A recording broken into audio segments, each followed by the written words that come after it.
Katawa na kapumana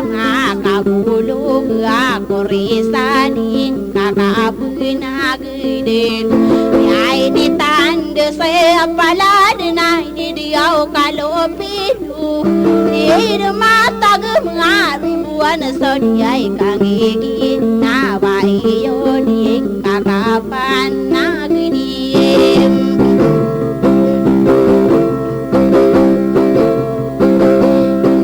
ay alaw nga ni mantuaw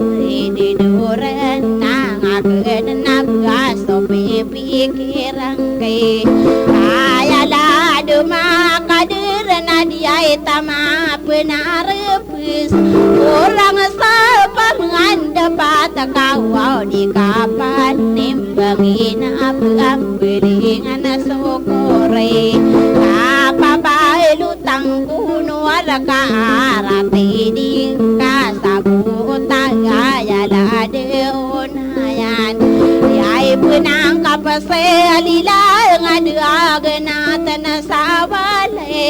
ay apun si ay ni dia wasaro na isang mimbala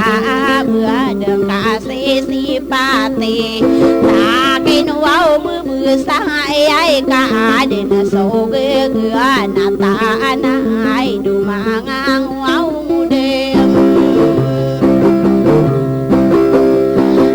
adan so wow gagana sa nagaganatan sa wale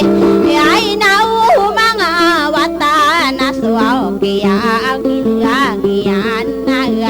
ako nalok sa akin si ay kadiyay sulay managi tambakan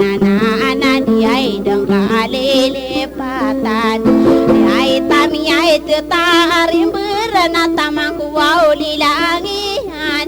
si ay girang kiliyay laan na si ay kadihinor aliya puwatari kapanikan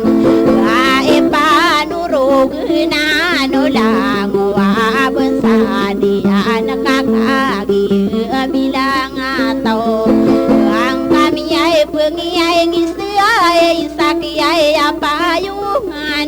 si ay nguni kaluaw pinduaw ko payong sama gindanawang berang-berang isalegem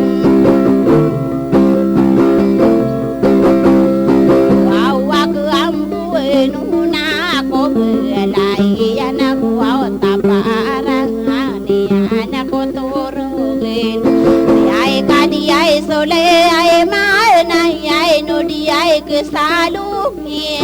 wow di kehadaruan dungiyay kakagi abilang atau kayay kira abulad-ilad arasa na diel nasa guyod somangod kakagi abilang atau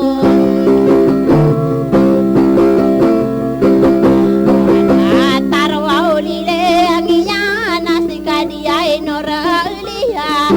yay girang apapay libay ko karasa adayay nadil nasa guyod na soragil